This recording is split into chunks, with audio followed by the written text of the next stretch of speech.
Bom, na aula de hoje, a gente tinha programado uma palestra para depois de intervalo, mas nosso professor, nosso palestrante, ele pediu para antecipar um pouquinho, porque ele está num fuso horário diferente, tá? Está em Jaú, São Paulo, e a gente vai começar agora às 20 horas a palestra, tudo bem? Tá? Então ele vai falar um pouquinho da trajetória dele na área naval, quais são os caminhos que podem seguir. Então, ó, tem muita experiência, conhece muito. Onde você for falar no nome dele, aí o cara o pessoal conhece ele ou já ouviu falar. Então, ele tem muito aí para contribuir com vocês, tá? Então ele foi professor meu, né, na época de faculdade. Depois, na época que eu coordenei os cursos na UEA, durante os 10 anos, ele sempre foi professor que veio de São Paulo, aqui para o Amazonas, ministrar cursos aqui no curso de tecnologia, tá? Então, e outros projetos que a gente tem em paralelo também, ele sempre tá inserido. Infelizmente, dessa vez ele não vai poder colaborar, pelo menos por enquanto, nesse curso com uma disciplina completa. Mas de vez em quando eu pego ele para ele vir fazer uma palestra aí que, além de reserva da Marinha, ele também é engenheiro naval, tá? Então tem uma vasta experiência aí no assunto aí. Tá? Então, daqui a pouquinho a gente vai estar recebendo ele. Mas antes, eu vou passar para vocês aqui qual o conteúdo programático do curso. Ontem a gente começou, é, fez uma visão geral do curso, tá? Então, eu quero agora começar a mostrar para vocês qual a finalidade, qual o objetivo desse módulo aqui, né? Desse curso, né? Dessa disciplina e que a gente vai estar trabalhando aí até o dia 30, tá? Até um intervalinho aí, mas finalizando dia 30 com atividade prática, tá? Então, deixa eu pegar aqui o conteúdo programático e passar para vocês terem conhecimento. Só um minutinho.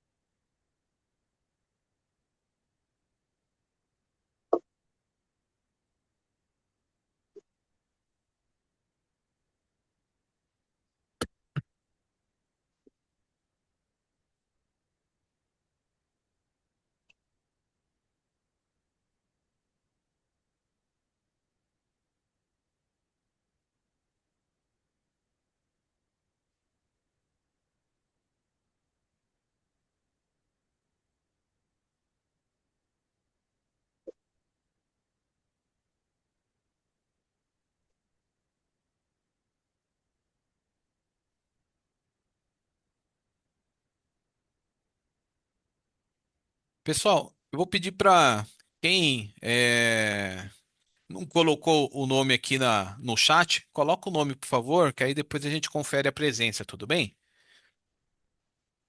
Né? Então, vamos lá. Qual que é o objetivo dessa disciplina específica, né? Conceitos básicos de embarcação. É vocês conhecerem as características de uma embarcação, né? Então, eu vou mostrar para vocês aqui, eu separei o roteiro, né? Então, são 20 aulas, né? 20 cada aula, cada dia, né? São 20 dias, cada dia com duas aulas, exceto no dia 30 que a gente aproveita e a gente consegue ministrar quatro aulas presencial ali. A gente tem uma dinâmica bem. eh, Vocês vão fazer o primeiro experimento de visita técnica, né? Então, a gente falar vai demorar, não, é muito rápido, vai acabar o tempo e a gente vai ter assunto para ver, tá? Então, a primeira aula inaugural ontem, eu ia apresentar o plano de aula, eu vou começar mostrando agora, tá? Então, a gente vai apresentar aqui, ó, a introdução à engenharia naval, eu ia começar a falar agora, né? Desde quando surgiu as primeiras embarcações, para vocês terem uma ideia da história, da evolução das embarcações, como surgiu, por que surgiu, para quê, né? E a evolução aí nos últimos anos e o que será no futuro, tá? Bom, então aquela pequena introdução ali que vai falar sobre tudo isso, tá? Então hoje a gente vai ter um palestrante aqui, só mudei aqui, ele vai falar sobre outro assunto, esse palestrante vai falar amanhã do cenário naval no Amazonas, que é o Ricardo, tá? Hoje é o Luquini que vai falar diversas oportunidades aí que o setor naval pode apresentar para vocês, tá? Então, a gente vai falar de nomenclatura, é muito importante, porque na hora que vocês estão procurando algum assunto relativo para desenvolver alguma atividade, é, só fala em nome técnico, né? Então, vou já passar o material para vocês. Eu tenho N bibliografias aqui, vou compartilhar tudo com vocês lá dentro do Drive, porque é muito material, né? Então, que vai servir como consulta para vocês, tá? Alguns vocês conseguem na internet, mas se a gente puder já selecionar ali, melhor, tá? Quem tiver algum material diferente, professor, tenho isso aqui, é interessante. Manda aí que a gente avalia, se for legal, a gente coloca lá dentro do Google Drive também para compartilhar com os colegas aí. Conhecer as partes de uma embarcação, os compartimentos, né? É, vamos falar sobre tudo que é equipamento que está a bordo da embarcação, né? Acessórios, equipamento de convés, equipamento de auxílio à navegação. Então, tem uma série de itens necessários ali. Então, a gente precisa conhecer eles, conhecer o nome e aonde fica, né? Então, pelo menos, O sapato é totalmente útil, o conhecimento dele, ele é intensivo de mão de obra. O esse é, sapato passa pela mão de 32. esse é o básico, né? O prioritário, vamos dizer assim. Luquini ainda não chegou. Já chegou ainda não, Luquini? Opa, acho que ainda não. Pessoal, a palestra de hoje vai ser mais quase que um bate-papo, para ser bem descontraído, tudo bem? Então, fundamentos da história, como que eu falei para vocês, a construção naval no Brasil e no mundo, né? Vai ter alguns filmes que a gente vai colocar no meio aí também, que conta um pouquinho da história, da evolução, dos acidentes. Importante o acidente. Muita gente fala, pô, mas acidente importante por quê? É do acidente que a gente vem melhorar as normas de segurança, tá? Geralmente a norma vem com alguma modificação logo após um acidente, né, grave, né? Caso do Titanic, vou contar a história. Então a gente vai falar das evoluções das embarcações, técnicas de construção, a própria geometria do navio, porque o empurrador tem um perfil de casco, o barco de passageiro tem outro, uma balsa tem outro Que é perfil. conformado na direita do outro Então, lado. cada embarcação tem ó, a sua própria geometria e tem vários coeficientes que tem ali que vai servir para a gente dimensionar ó, uma embarcação, conhecer estabilidade, enfim, determinar alguns fatores para a gente calcular outros itens compostos dentro de um projeto, né?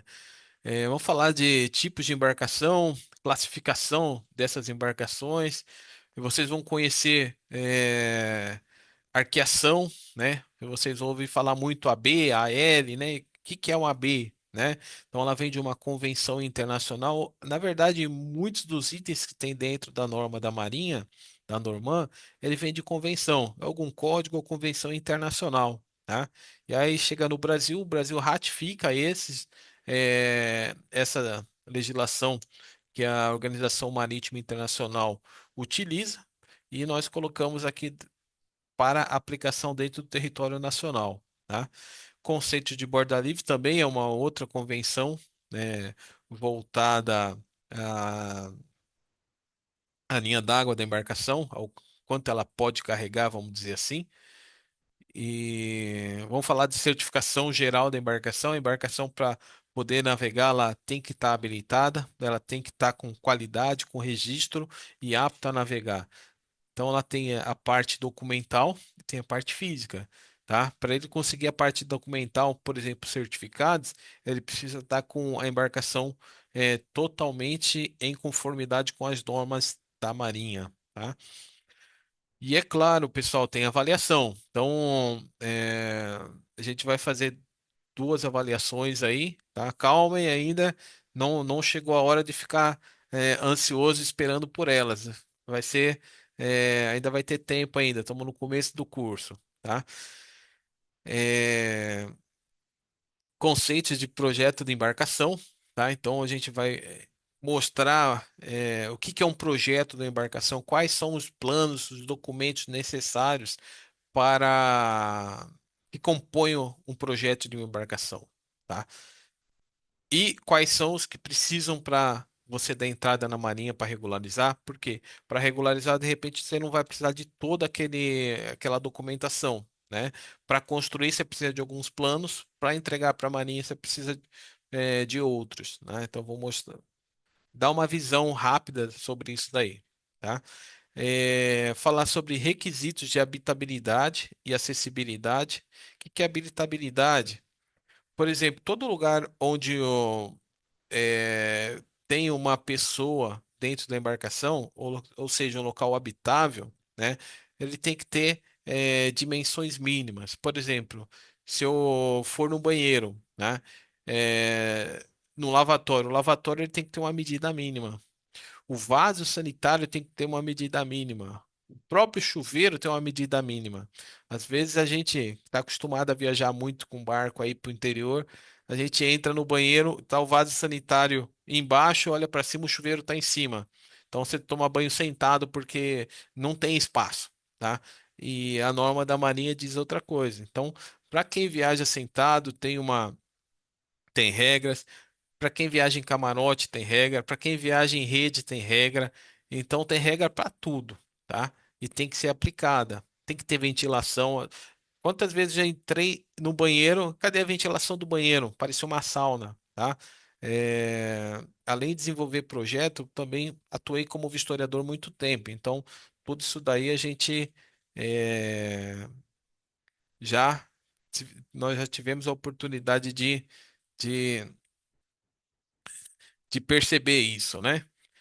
Nas embarcações. Então, isso não pode vamos dizer, estar ocorrendo, né? Bom, opa, voltando aqui, é, vamos falar um pouquinho sobre segurança na construção naval e também no transporte, né? Até mesmo porque eles andam meio que junto.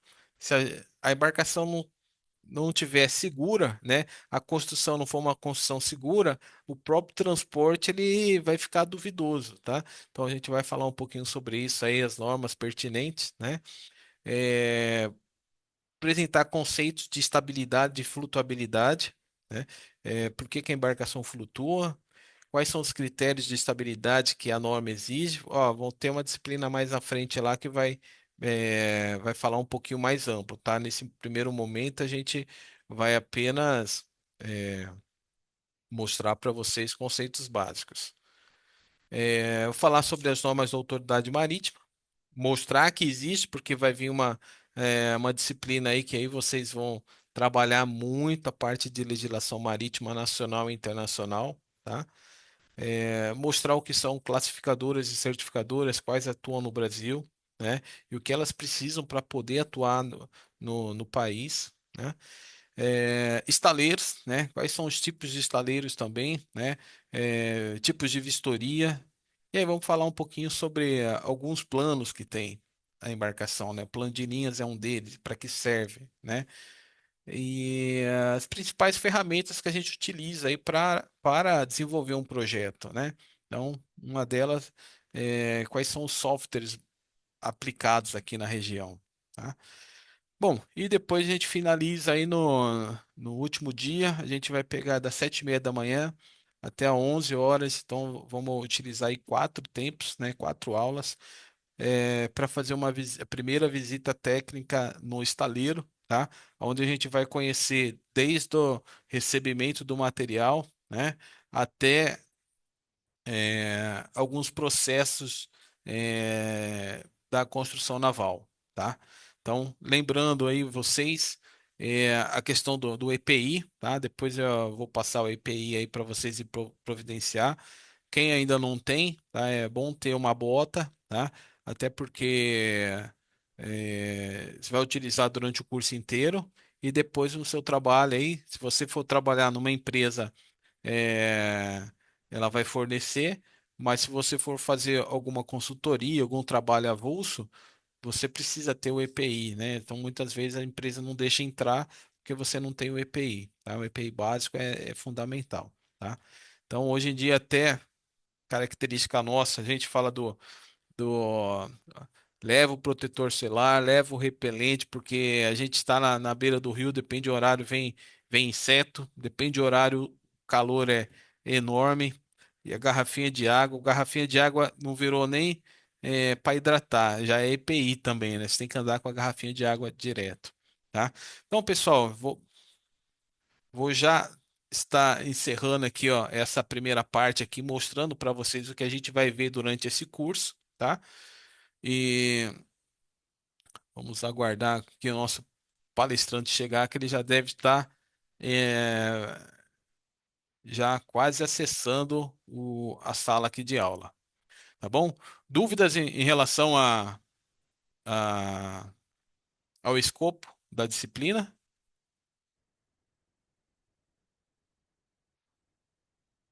Tudo ok? Tudo ok, menor. Tudo tranquilo. Então, perfeito, então. Tá? Então, só esperar mais algum instante aí. O nosso convidado de hoje já deve estar se preparando aí para a palestra.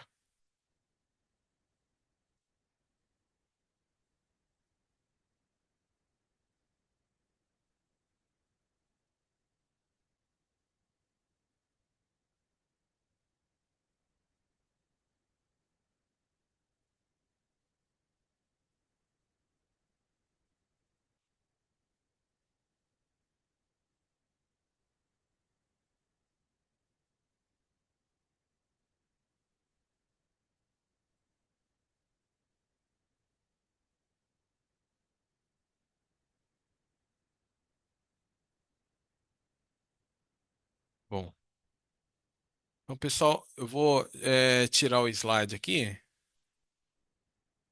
Já deve estar acessando. Só um minutinho.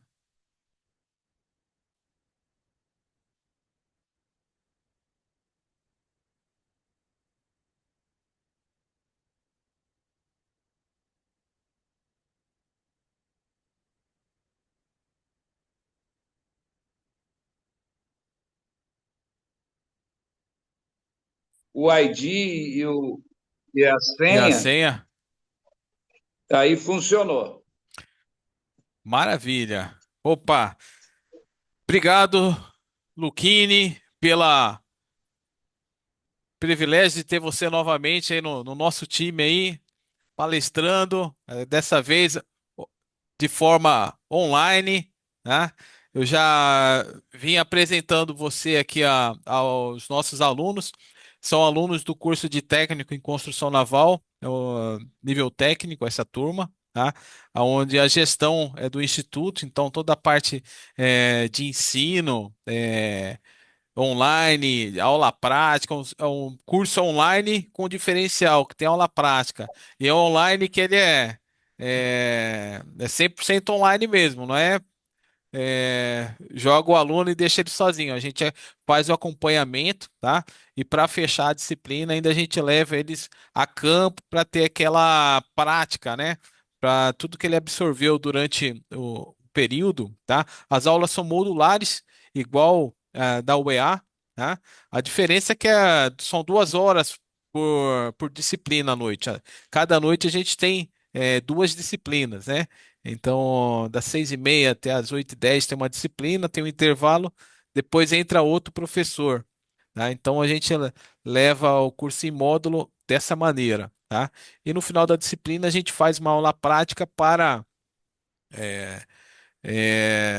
ter aquela vivência, né? Apesar do que a maioria desses alunos aqui já atuam no mercado, ou seja, na construção, ou seja, numa empresa de navegação, né? Então é bom que o curso venha somar, trazendo todo aquele embasamento técnico, né? Que prepara ele para novos desafios, tá? Então, o Instituto Naval da Amazônia agradece a presença do nosso comandante Luquini, né? E eu vou deixar agora você com essa brilhante palestra aí, que é mais um bate-papo, né? Contar a história da área naval para a gente que está na área é mais um bate-papo do que uma palestra. Para os demais pode ser uma palestra, mas para a gente é o cotidiano, né? Obrigado então, Luquini. Deixo à vontade você aí para proferir a apresentação sua, pessoal, e depois, na sequência, a palestra.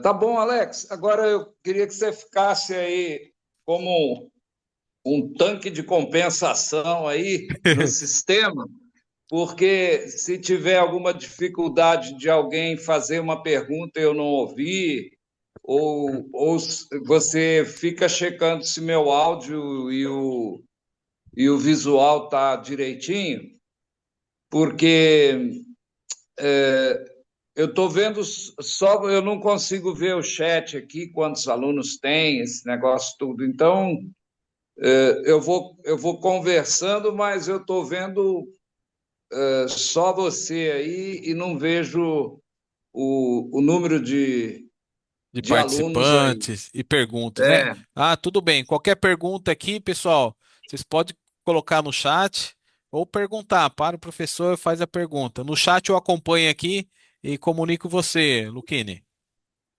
você conseguiu os 23 alunos aí, atentos aí, não? Olha, tem um pessoal que está indo para casa porque 6h30 tem o famoso trânsito de Manaus, né? Então, tem o pessoal que está no Uber, tem o pessoal que está no ônibus. Então, daqui a pouco está chegando aí em casa e daqui a pouco a gente consegue. Mas a palestra vai ficar gravada também. Quem não conseguiu Ah, hoje, mais ou menos o quê? Uns 40 minutos? é, eu acho que para começar, pelo menos isso, né? Só a apresentação sua já chega perto disso, né? Bom, pessoal, então uma boa noite aí, é com satisfação que eu, eu recebi o convite do Alex. O Alex foi aluno nosso lá na FATEC, um excelente aluno, e depois, quando ele migrou para o Amazonas, ele nos chamou, os professores lá da FATEC, para dar aula no curso de tecnologia naval da UEA, que acabamos tendo três edições, Três né? edições, três edições. Duas concomitantes, que foi Itacoatiara e Tefé, e uma Novo Airão, que foi a prematura, lá foi no ano de 2007, né? 2000 e, 2008, por aí. 2009 iniciou. 2009 a 2009. 2013. Então, é história de 15 anos atrás aí, e eu lembro muita coisa interessante, porque a gente passava lá 2 semanas e às vezes faltava um professor, o Alex tinha que assumir a disciplina, e o professor avisava na véspera, né, Alex, que não ia poder, você tinha que assumir, mas graças a Deus eu consegui dar. Eu achei interessante que eu dei a disciplina no primeiro semestre e depois uma no último, então deu para acompanhar bem a turma. E essa turma que você está, a maioria é do norte mesmo. Aqui é tudo de Manaus. Ah, que legal. Tudo sou de Manaus. Então eu vou fazer assim uma retrospectiva da minha vida naval, porque pode ser que seja interessante para algum dos alunos, ou que ele tenha, de repente, um irmão ou um colega que tenha interesse de fazer algum dos cursos, né? A minha vida acabou, eu estava somando aqui, deu 57 anos na área naval. Então, eu passei por tudo, né? Eu entrei na Escola Naval em 68, fiz até 1971. Isso daí serve também para algum aluno que tem interesse, tudo vai até o ingresso na Escola Naval é até 23 anos. Então, você pode começar uma carreira naval como oficial, né, de marinha, e depois a especialidade que eu fiz, aí a gente dá uma volta pelo mundo quando termina a escola naval, todo mundo, agora são meninos e meninas, viu? Tem vaga para meninas também na escola naval. Dá uma volta pelo mundo aí de uns 5 meses e meio, volta e a gente é distribuído para os navios. Eu fui servir no porta-aviões, Minas Gerais, que era o navio Capitânia, e foi uma experiência muito boa. Eu fiquei lá um ano no departamento de pessoal, encarregado pessoal, e uns 8 meses como segundo ajudante da divisão de caldeiras, quando o meu sonho era chegar a ser primeiro ajudante da divisão de caldeiras. E a máquina do Minas era vapor superaquecido, então o pessoal da máquina tinha, se o navio ia sair 7 horas da manhã, nossa volta era 11 horas do dia anterior, porque a gente tinha que chegar, botar o macacão, tomar um café e acender a máquina, né? Acender o navio. E o navio ficava com as máquinas balanceando 1 hora antes, você comunicava vapor na turbina de vante, cortava, comunicava vapor na turbina de ré. Essa situação, o eixo ia começando a girar no sentido, depois parava, girava no sentido contrário.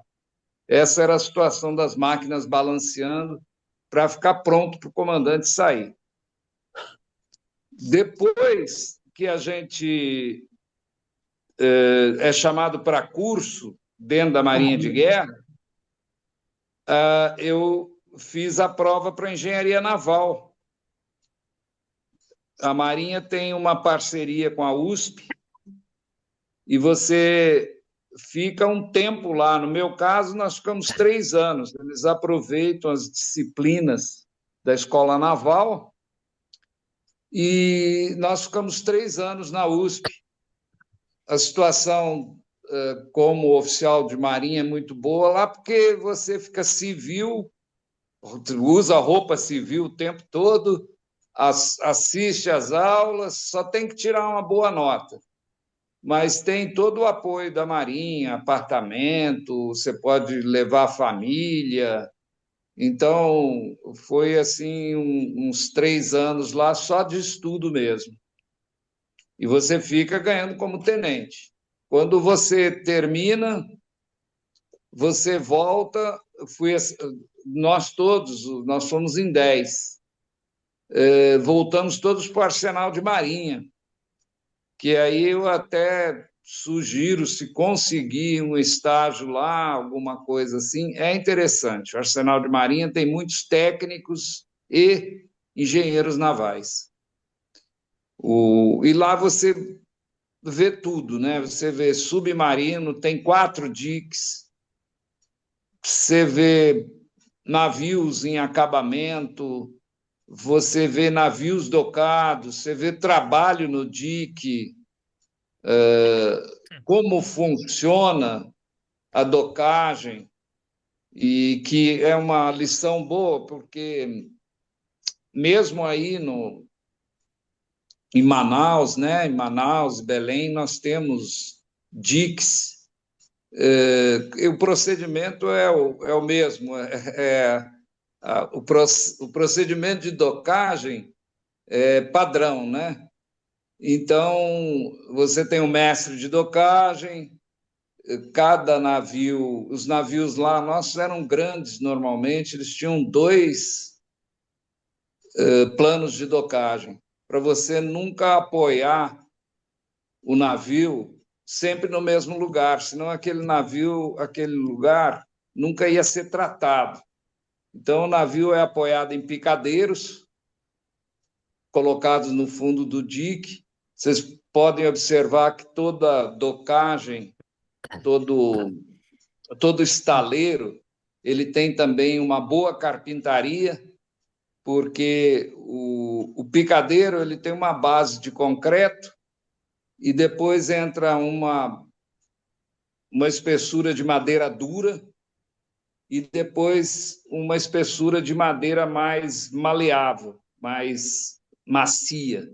Isso era preparado pelo pessoal da carpintaria. Boa noite. E cada. E Eu, cada...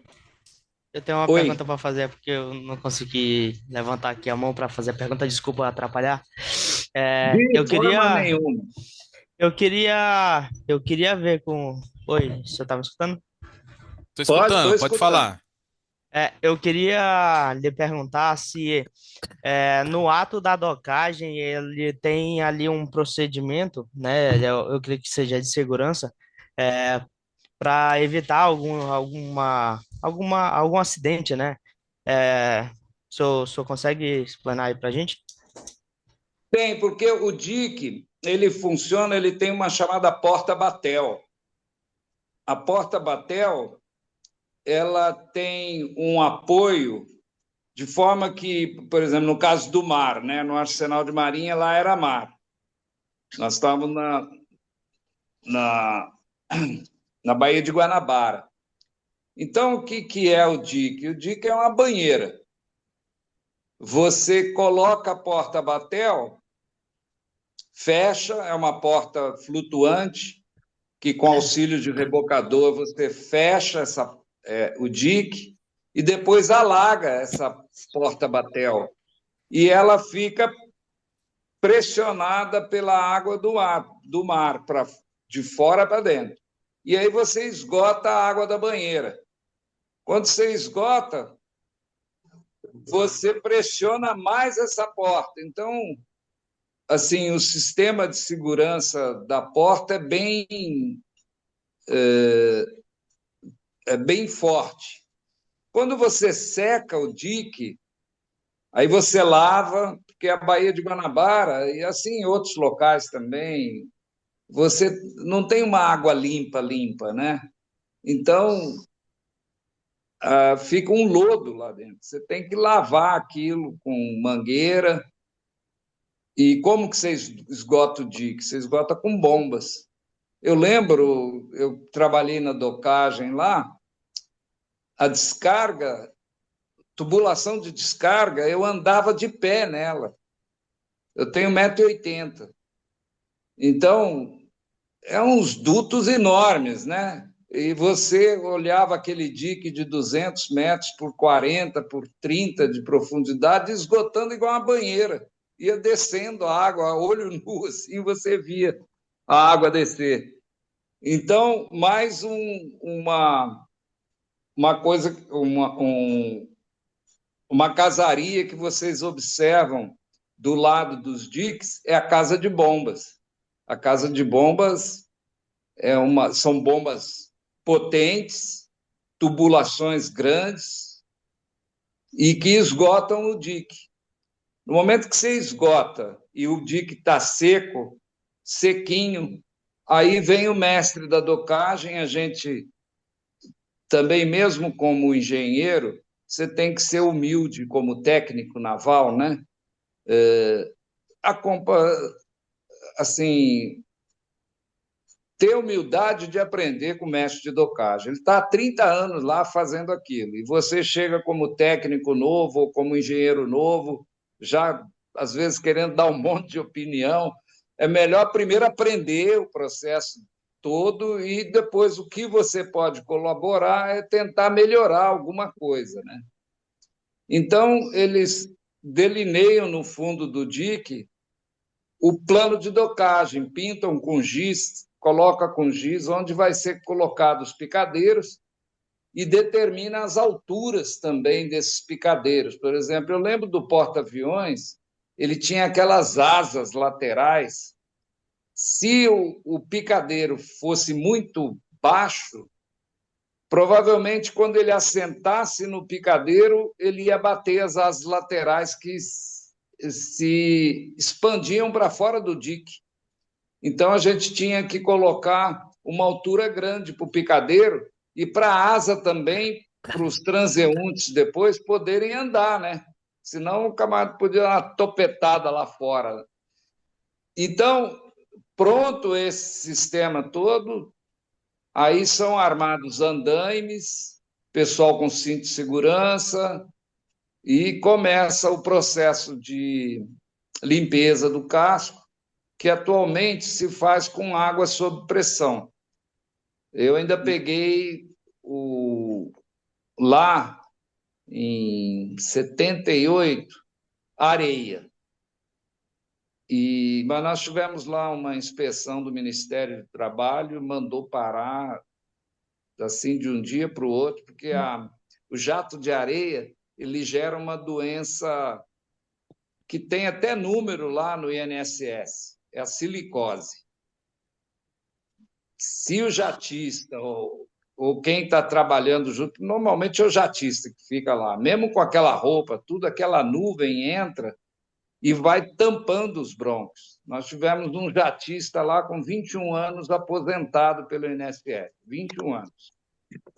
Então, cuidados com o jato, e vocês aí na região norte é interessante vocês observarem que aqui no interior de São Paulo eu cheguei a ver jato de areia 40 anos depois, e quando nós demos aula para esse pessoal, eu falei, olha, ou você fala com o seu encarregado que você quer sair do jato, ou você sugere a compra de uma roupa e tudo, porque o jovem não sente, mas você vai absorvendo aqueles grãos de areia, sabe?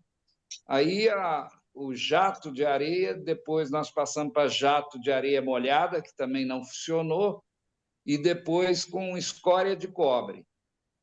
E já na época das fragatas, na época de 80, por aí, era o jato com água sob pressão, que hoje está difundido, tem várias empresas que fazem isso, que a água bate e tira realmente toda a casca de tinta antiga, deixa na chapa e com água. Acabou o impacto, não tem risco nenhum. E aí você faz toda a pintura, né? Normalmente você deixa o jato para o final. Se você tiver que trocar uma linha de eixo, trocar o hélice ou fazer reparo no hélice, você já vai retirando as peças, o guindaste vai levando para as oficinas.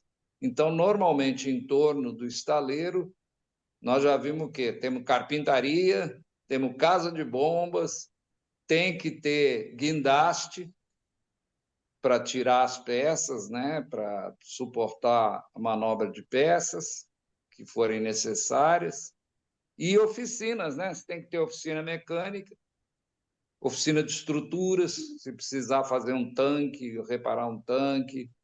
Então, com isso, o estaleiro vai crescendo. Você já vê que tem que ter uma oficina de estruturas, uma oficina de máquinas, uma elétrica, oficina de elétrica, tem muitos motores elétricos que precisam ser reenrolados, refeitos, né? E tubulação, né? Muita tubulação, então você começa a crescer. Então você tem um caminho do guindaste também. Lá no caso do Arsenal, nós tínhamos guindastes sob rodas, né? Com trilhos, então eles percorriam o estaleiro todo. E feito o que tem que fazer no dique, alaga o dique.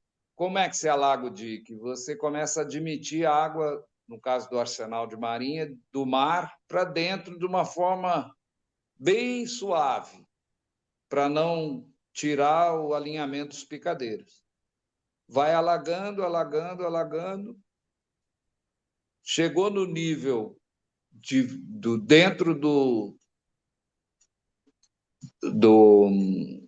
dique igual fora, então você tem vasos comunicantes, você tá ali no mesmo nível. Você pode tirar a água da porta Batel, o rebocador tira a porta e o navio pode sair. Agora, o navio não sai com as suas máquinas, nem entra nem sai, porque aí você tem um outro problema, navegação em águas restritas. Se você tenta entrar com o navio no dique, as paredes são muito próximas, o fundo é muito próximo, e você pode ter um desgoverno da embarcação. Então, o que se fazia normalmente? A gente deixava as máquinas prontas, no caso de uma emergência, e era manobrado tudo com o rebocador, empurrava, ajeitava o navio para entrar na boca do dique, e depois manobras tudo com espias.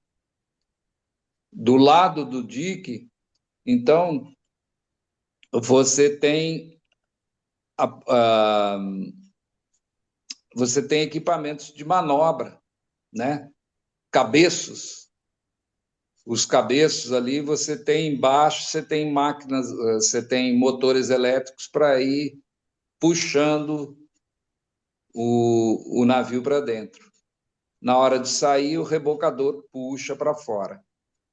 Os motores é só no caso de uma emergência, sei lá, dá um vendaval muito forte, tudo tem que abortar a manobra, você liga as máquinas e cai fora, né? Mas você nunca manobra com máquinas em espaço confinado. Você pode ter um problema de desgoverno. E que eu lembro mais uma coisa interessante é que, por vezes, tinham iates que queriam ter o tratamento de uma docagem no dique da Marinha lá. Então, juntava 2, 3 iates, eram colocados, eram 2, 3 planos de docagem, eram colocados dentro do dique e feita a manobra. Isso entrava dinheiro extra para o estaleiro lá, né? Nós chegamos a ter 5 mil funcionários. Então, uma parte da folha de pagamento era do governo federal e uma parte da folha de pagamento era de prestação de serviço. A gente fez módulos para a Petrobras, a gente fez acabamento de navios mercantes, e o pessoal de marinha, fardado lá, era o que fazia o acabamento, era o que tocava os módulos da Petrobras. O módulo da Petrobras é interessante, ele fez uma reestruturação lá no estaleiro da Marinha, porque eles têm um nível de exigência muito alto. Primeiro, 100% das soldas são radiografadas. Navio, normalmente, você tem 30%, no máximo, 100%. Então, a gente terminava o serviço 4h30, entrava o pessoal da radiografia, radiografava até umas 11, 11h30 da noite,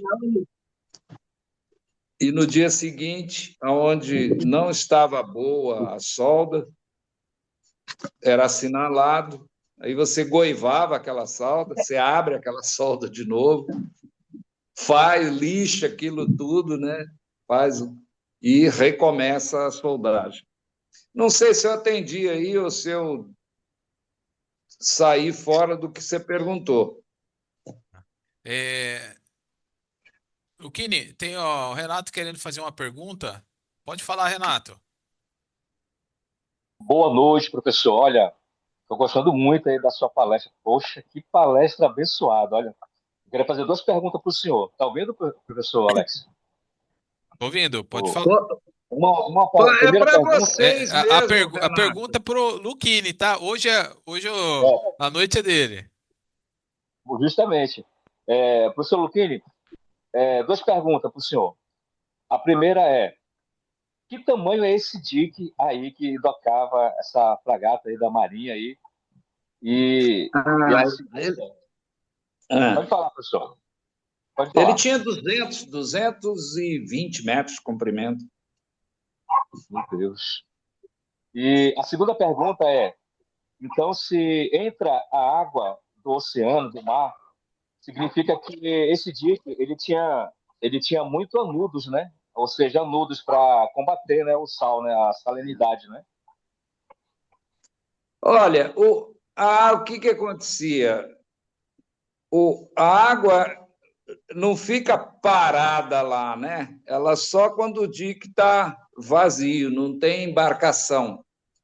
Os anodos são colocados nas embarcações, porque as paredes do dique são de concreto, né?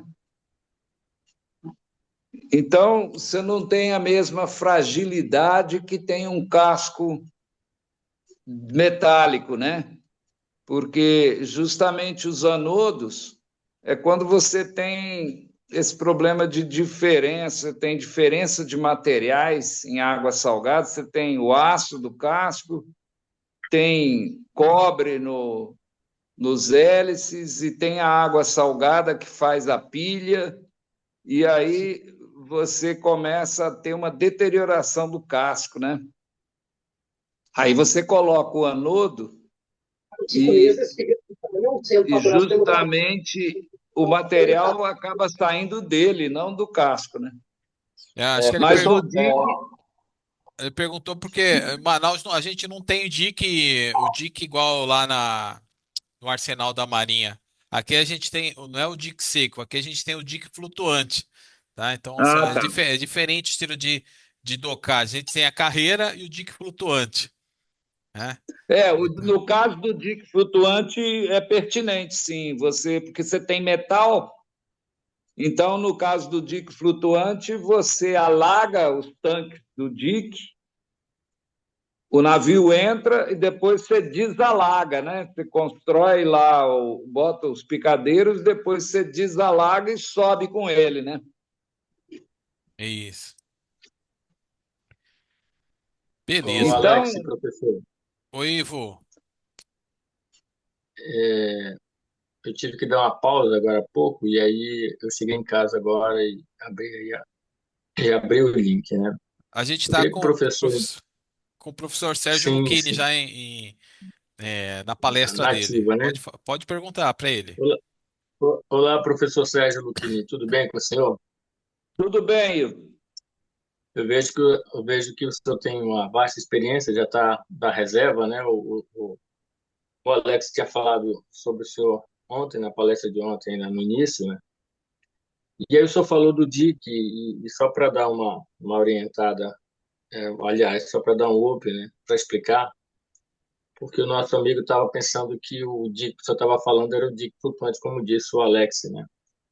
Mas que o senhor possa explicar, assim, dar uma ênfase maior nesse DIC seco, embora eu já conheça um pouco, para poder não ter uma dinâmica maior, porque esse DIC seco nós não temos ele aqui.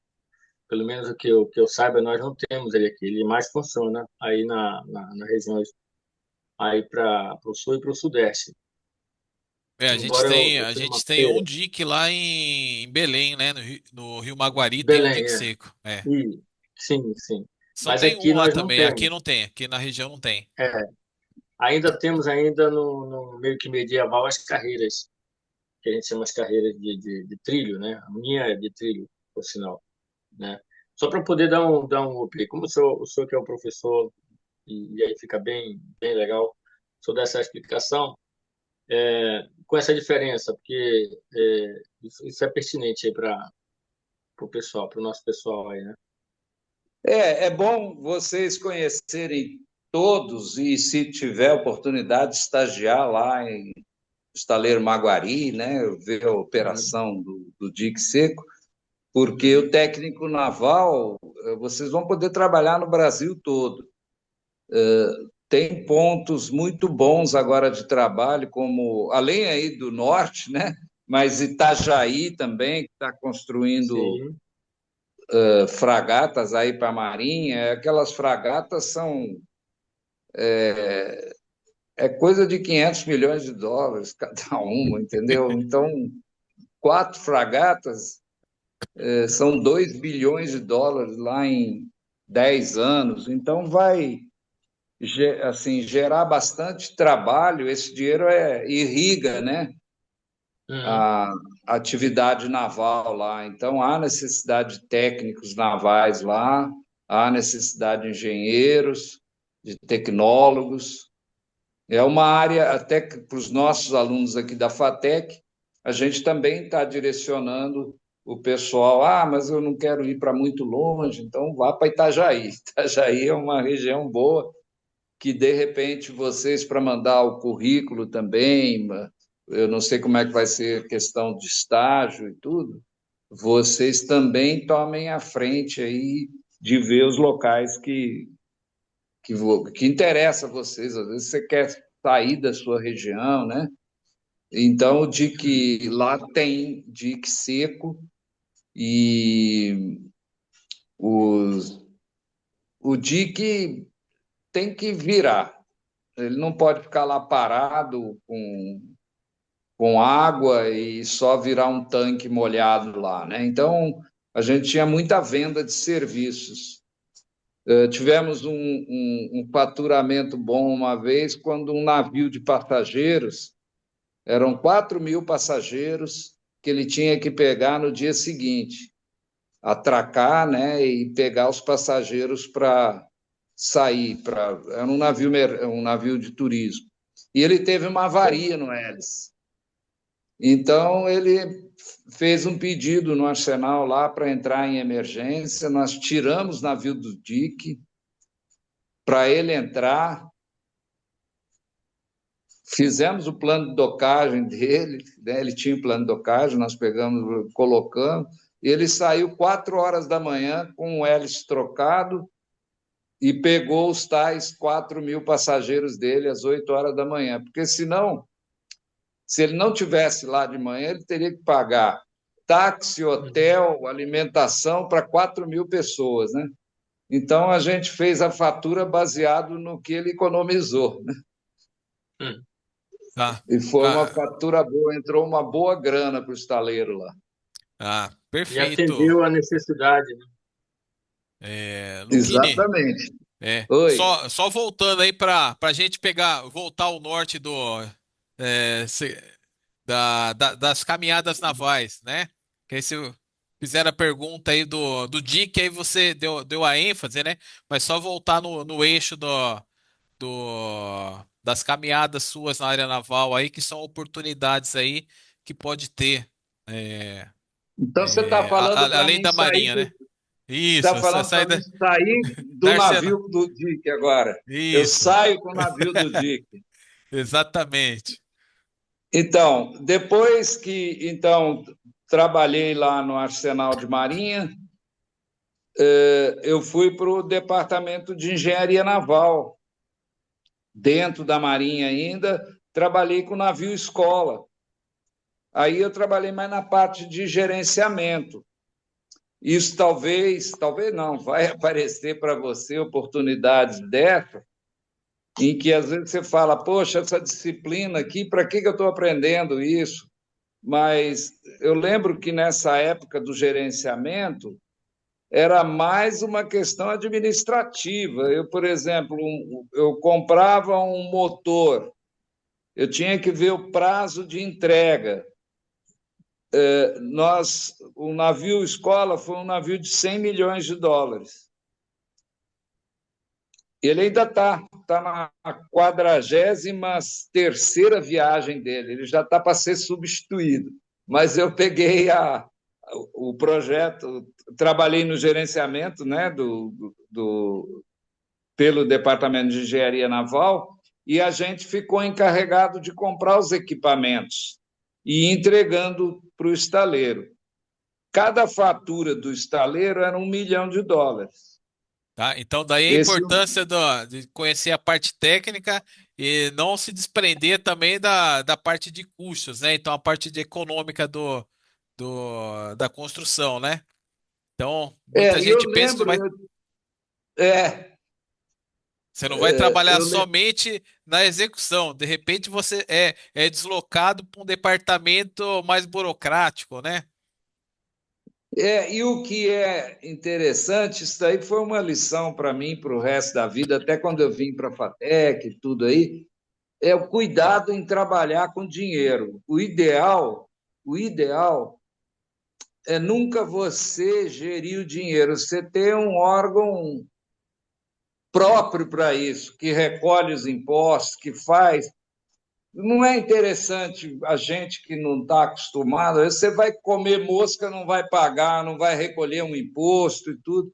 Então, a única coisa que eu tinha de controle desse dinheiro era um rapaz e uma menina. Nós controlávamos as faturas que entravam, íamos no estaleiro para ver se foi cumprida e pagávamos. E eu lembro que uma vez, pelo nosso controle, nós tínhamos pago 52 faturas e o departamento da Marinha falou que tinha pago 53.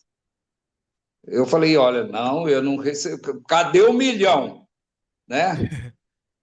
Aí o menino lá tinha a pachorra de ser super organizado, ele botou as datas de entrada de tudo e nós mandamos de volta para essa auditoria da Marinha. Eles, realmente, foram só 52, entendeu? Então, se você é desorganizado, você pode começar a suar frio. Oh, meu Deus, eu errei, o que eu fiz? Na verdade, o ideal quando você mexer com dinheiro é ser super organizado. No caso lá, o mérito era do rapaz que trabalhou comigo lá, que era super organizado, e quem era mais desorganizado aí, no caso, foi o outro departamento da Marinha. Então, e teve situações aí, eu lembro uma situação aí no norte também, isso vai acontecer com vocês. Você está gerenciando uma obra e o cuidado com os eventos de pagamento. Porque se você bota início da pintura, ele vai receber 5% do preço do navio. O que aconteceu? Você, para pintar o navio, você precisa ter um grau de amadurecimento do navio todo. Você não pode pegar um compartimento e começar a pintar e querer faturar os 5%.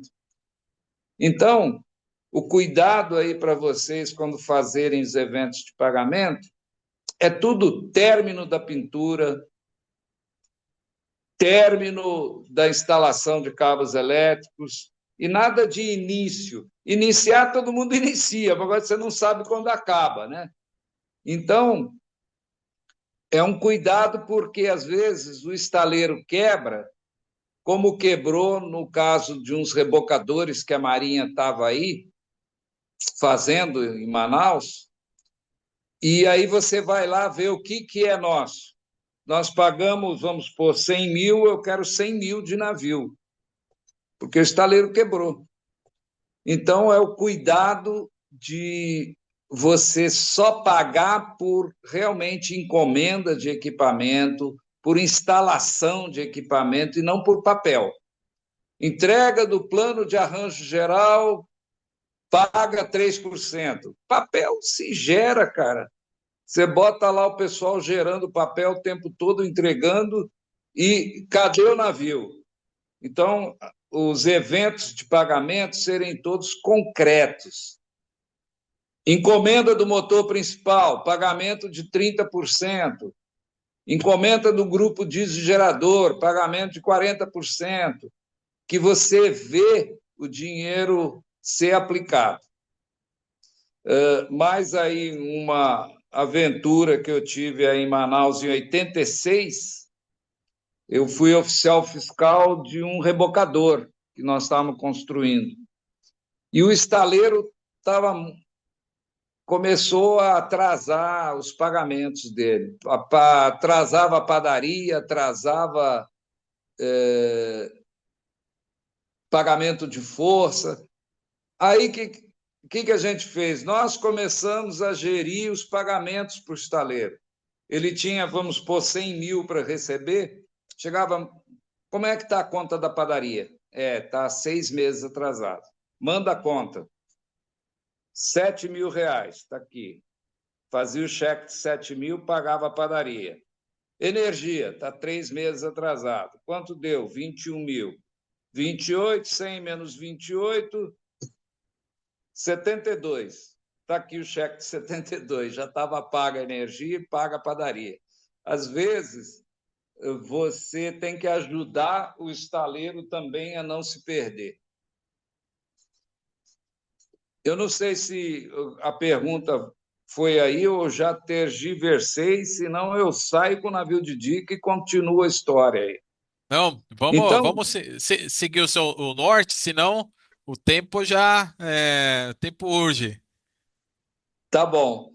Depois da ação lá no Departamento de Engenharia Naval, eu fui servir na USP. Nós temos um escritório na USP onde tem o curso de Engenharia Naval, que agora nós temos também o curso de Engenharia Naval na UEA, né?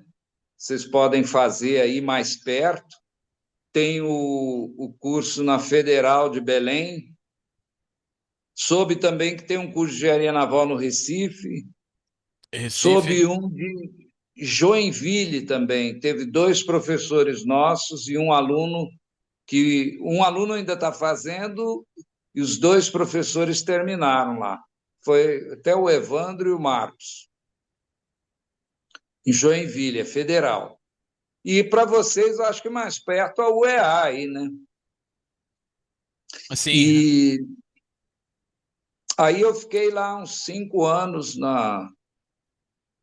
nesse escritório da Marinha, dentro da USP, e foi lá que eu tive contato com a FATEC, que estava começando, em 1990. Eu fui numa reunião em 91 lá, que o meu chefe me mandou, e em 92 eu comecei a dar aula aos sábados. Eu ainda era de Marinha, mas dava aula aos sábados, que eu vi, acreditei na escola, vi que... E é bom você crescer junto com algo novo ali, né? Então, se vocês tiverem oportunidade de uma empresa que está crescendo, mas tem que ir para o Acre, vá para o Acre, pô. Não tenha receio de... É bom crescer junto, porque também você tem a oportunidade de pegar cargos logo rapidamente. Eu lembro que, quando eu saí da Marinha, eu fiz concurso para a FATEC. 3 meses depois, eu fui a diretor, porque eles estavam querendo um cara da área técnica mesmo, para direção. E aí eu estou na FATEC desde 96, como concursado. Aí dei aula para o Alex. Alex, a tua turma é quando? 2002. 2002. E ainda continuo dando aula lá. Já estou reformado de Marinha, porque a Marinha, você vai para a reserva, aí quando você atinge a idade limite, no caso, eu fui como capitão de Mariguerra, a idade limite para a reserva é 64. Quando eu atingi 64, eu tive que ser reformado. A gente só muda a identidade e não pode ser mais convocado no caso de uma guerra, algum conflito, tudo. O status do reformado é que ele não pode mais ser chamado. Da reserva ainda pode. E para vocês, lembrando que é uma oportunidade a Marinha também, né? A Marinha ela está partindo para ser 60% do seu efetivo de temporários. Então, oportunidades de fazer concurso, todo ano abre. Eu ia sugerir, Alex, que você orientasse eles aí fazer uma... E é por distrito, então é o 4º distrito, 5º distrito. Eles abrem para oficiais, para praças, para sargentos, sabe? E Eles estão abrindo para técnico também ou não? isso eu não sei, cara. Eu acompanho normalmente os O- nossos alunos aqui. Os tecnólogos, sim. Eu sei que o Agora, Exército tem concurso para técnico. A Marinha talvez tenha porque ele tem a escola técnica no Arsenal da Marinha ainda. Alex, também tem, para Marinha também tem curso Tem, técnico, né? mas você não mas é só para Armada, não compartilha com o Corpo de Fuzileiro não. É Tá. bem dividido. É como se fosse o quadro técnico do Exército. Você vai e faz o curso de formação e engaja como cabo. É, Complementou aí. aí Obrigado, Cássio. o caminho para vocês é o seguinte: vocês não vão parar de estudar, né? A geração de vocês não, eu já estou vendo na minha, eu estou com 7,5 e não quero parar. A geração de vocês vai ter mais dificuldade ainda de se aposentar, né? E quando se aposentar, também o valor da aposentadoria é um complemento para a tua vida, e não que você vai viver daquilo, cara.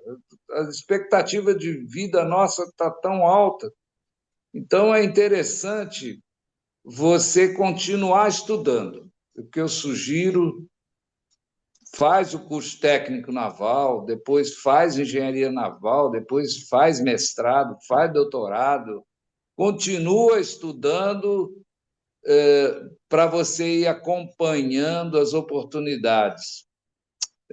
Termina o curso de técnico, já faz um concurso aí para a Marinha, o Exército mantém. Eu lembro que em Tefé, as unidades do Exército eram tudo embarcações, porque lá não tem estrada, né? Isso. Nós tivemos uma aluna da FATEC, tenente, que fez o processo seletivo e servia em Tefé. Isso, o técnico, o exército aqui, ele tem um concurso para técnico em Manaus, tem em Tefé, mas tem outras regiões do Brasil também, tá? Mas essa área, como Engenharia tem o naval, quantos anos? engenharia naval, são 5 anos. Pensa assim, vai por etapa, né? Você não quer sair amanhã com doutorado. Termina o técnico naval, bem. Tenta sair primeiro colocado dessa turma aí, porque mostrando que você aproveitei o máximo, cara. Eu chupei tudo que tinha lá. Tudo que queriam me ensinar, eu estou nas cabeças. Aí você continua, até para ter um bom currículo para fazer um processo seletivo, né? Numa, num estaleiro aí, às vezes o camarada não, é arrimo de família, eu não posso sair daqui de Manaus. Então, eu vou trabalhar, depois quero ficar por aqui. Eu também vejo que você vai galgando o seu nível de estudo, você pode fazer concursos para várias áreas. Tem concursos que não exigem uma formação específica, né? Exige, olha, o cara tem que ter o segundo grau, o cara tem que ter o terceiro grau. Então, estudar é uma ferramenta muito boa para vocês. Vocês já estão, o Alex me falou que muitos já trabalham na área, né? Então, aprimorar agora com o curso de técnico naval, vocês verificarem o padrão de planos que são entregues, por exemplo, para a Marinha. Hoje você trabalha no CAD. Eu lembro que o Alex era muito bom nisso. Ele dava um suporte muito grande para os colegas lá e tudo. Hoje é CAD, então a ferramenta do CAD você desenvolver. Tem muitos cursos também que você pode complementar para ter essa habilidade melhor. Eu vejo alguns alunos aqui que às vezes não querem se afastar muito da família e pegam trabalhos na indústria por causa da ferramenta do CAD. Bom, aí, continuando, já saímos com o navio do Dick, continuando. O pessoal agora, para dar uma ideia dos nossos formandos aqui, alguns estão caminhando para a Marinha de Guerra e Marinha Mercante também. A Marinha Mercante, ela também possibilita cursos para você ser oficial da Marinha Mercante. a entrada na Marinha Mercante também é interessante, que os salários são bons. Então, veja bem, você tem um leque de oportunidades, né? Você pode trabalhar como técnico naval, você pode complementar o seu nível superior e fazer para a Marinha Mercante, entrar como oficial de náutica ou oficial de máquinas. Ah, mas como que eu vou me bancar durante esse tempo? Você já está trabalhando como técnico, já está entrando dinheiro, entendeu? Então, não parar nunca aí. E eu acho que era isso que eu queria passar aí. Eu não sei se tiver perguntas, é bom que até me direciona aí para contar caos.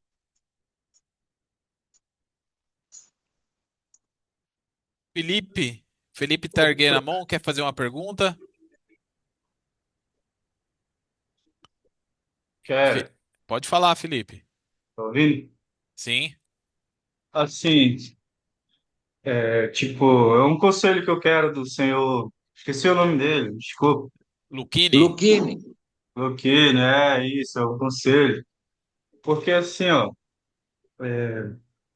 esse curso que eu estou fazendo foi uma oportunidade que eu recebi. Creio que até através de Deus, assim, digamos assim. E não era o que eu queria para mim, tipo, o que eu queria era fazer um curso de TI, seguir essa carreira. Aí apareceu essa oportunidade, para mim fazer, eu não vou ter como, não vou me preocupar com a mensalidade, vai estar tudo pago, só tenho que estudar. É um conselho, assim, dessa área, assim, pela sua experiência, assim, se vale a pena o eu seu seguir. nome, o seu nome é o Felipe, né? Felipe. Ô, Isso. Felipe, o que eu estou vendo também, a área de TI, você pode colocar dentro da área naval, cara. Os grandes estaleiros, todos trabalham com grandes aplicativos, grandes. Muita ferramenta de TI. Eles têm programas para tudo. Hoje você vai fazer um corte de chapas, você tem uma máquina, você tem o pessoal do departamento técnico que prepara as folhas de corte, você tem equipamentos que fazem o corte automático. O que está atrás disso tudo? A tecnologia de informação, cara. Eu lembro que um gerente veio dar uma palestra na FATEC e eram até os comboios para uma empresa aí do norte. Era empurradores e barcaças. E eles encomendaram tudo na Turquia. E a gente questionou, falou, poxa, tanto estaleiro aqui no Brasil, tanta. Ele falou, olha, realmente, nós procuramos aqui os estaleiros, mas todos estavam, na época, acho que eles estavam com as carteiras de encomendas cheias, não conseguiram aqui prazos adequados. Foram para Portugal, Espanha, não conseguiram. Então, hoje, o pessoal procura pelo mundo, achou na Turquia. Aí ele foi lá e fecharam o contrato, passaram-se 6 meses, não saía nada. Aí ele começou a ficar preocupado, dizendo que, puxa, acho que nós tomamos um tombo. Mas esses 6 meses eram um planejamento do estaleiro, o estaleiro se organizando para começar a produzir. Quando começou, eles entregaram as balsas e os empurradores com 2 meses de antecedência. Aí vem tudo naqueles navios grandes, leste, né? Eles colocam tudo dentro, trouxeram e ainda veio turco aí tá para trabalhar junto aqui. E aí, pessoal, por que essa pressão? É que hoje, atrás desses grandes empreendimentos, tem dinheiro de fundo de pensão, tem dinheiro de grandes investidores, eles querem para começar a trabalhar o ano que vem, aonde quem prontifica primeiro, quem que deixar pronto primeiro. E então você tem que, às vezes, trabalhando como gerente de um estaleiro desse, você tem que ter essa pressão econômica também, sabe? Então, eu acho que a área de TI para você está muito, cabe muito bem na área naval. Você vai poder trabalhar já durante o curso de técnico em consultar alguns programas de estaleiros, como é que eles fazem. Hoje, os estaleiros têm todos os programas de construção naval. Então, você não está fora, não, Felipe. Ah, Felipe, na hora que da visita técnica que a gente for fazer, você me lembra sobre esse assunto, que aí a gente dá uma ênfase aí, tá bom? É, Professor, os dois professores. Tem Ivo, alguém aí na fila? tá o Jorge na fila? Pode falar, Jorge. Aí na sequência você, Ivo. Ok. É, é o seguinte, eu tenho para acrescentar aí com relação à parte de TI, né? Inteligência aí da informação. O que acontece? Hoje, se você faz, né? Se você trabalha no estaleiro ali no corpo da inteligência, né? Patrimonial, setor de monitoramento, né? Enfim, quando você tem aí uma base, né, do que é uma estrutura de uma embarcação, você acaba tendo a facilidade de entender como você pode implementar um sistema de segurança, né, na embarcação, um sistema de monitoramento, né, que hoje tem muito, né, e aí tem com a chegada da Starlink, né, facilitou bastante também a questão do monitoramento. Então, é, eu acho que é, conhecer, né, conhecer um pouco sobre a embarcação, sobre a estrutura, te dá uma visão um pouco mais ampla, né, das suas possibilidades. E aí, por que eu digo isso? Porque hoje a gente vê, né, que as pessoas por exemplo, lá na empresa, né, as pessoas que estão à frente, né, da inteligência, eles têm, né, uma dificuldade por não entender como é que funciona, né, essa parte estrutural. E aí acaba que eles têm, né, a necessidade de consultar aquelas pessoas que estão mais ativas, né, mais familiarizadas com a parte estrutural da embarcação. E aí, né, esse curso para a parte de TI, né, já que é voltada para embarcação, né, se caso você for querer realmente ingressar aí na área naval, já é um leque de possibilidades, né? Exato, você vai. Por isso que eu falo, como você comentou aí, essa área de TI não está divorciada da construção da embarcação, né? Você vai usar o fato de você dominar, então, a parte estrutural, a parte de construção, você já vai ter mais facilidade de entender um programa ou de desenvolver muita coisa na área de informática dentro da construção naval. Obrigado, Jorge. Felipe, tá vendo aí que as coisas vão somando, né? Só para dar um complemento ainda, a norma foi atualizada agora, então já para o ano que vem vai ter mais um requisito voltado que tem totalmente a ver com TI, né? Ao controle de monitoramento das embarcações na região. Ou seja, não precisa nem trabalhar na construção, numa empresa de navegação fazendo todo esse controle, tá? Então, é um item aí que 2025 aliás, 2026 vai começar a ser cobrado também, tá? Mas já está na norma da Marinha essa nova atualização. Ivo, você tinha pedido a palavra? Fica à vontade agora. Sim, sim, pedi a palavra, né? Interessante que o professor ele abrange, é muito amplo. Esse é um assunto, Alex, que a gente precisaria mais do que 2 horas para a gente, mais do que um dia para a gente trabalhar sobre isso, né? E aí eu posso tentar fazer uma corroboração do que o professor está comentou, e nós irmos até mais além.